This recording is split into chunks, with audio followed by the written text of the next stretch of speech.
Il est rejeté. Article 9, inscrit sur l'article, Monsieur Frédéric Cabrolier.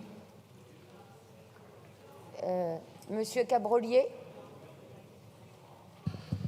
Oui, donc le présent article prévoit que l'accord d'intéressement ou de participation prévoit le versement d'avance sur les sommes dues au titre de l'intéressement ou de la réserve spéciale de participation aux bénéficiaires en cours d'exercice, selon une périodicité qui ne peut être inférieure au trimestre, afin de ne pas se substituer au salaire.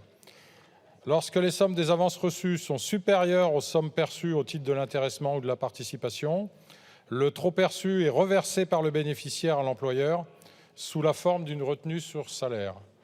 Cela doit inviter à une certaine prudence les employeurs, on pense, comme les salariés.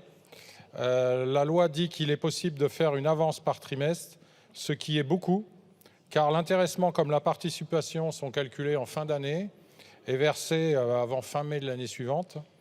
Donc la fréquence de versement retenue pour les avances nous paraît importante. Ça a d'ailleurs été une remarque, je crois, de la CFDT. Il eût fallu, à notre avis, retenir une avance par semestre.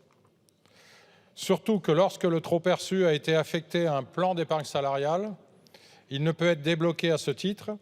Il constitue alors un versement volontaire et n'ouvre pas droit aux exonérations fiscales sur l'impôt sur le revenu ainsi que social qui sont liées au versement sur un PEE ou un PER.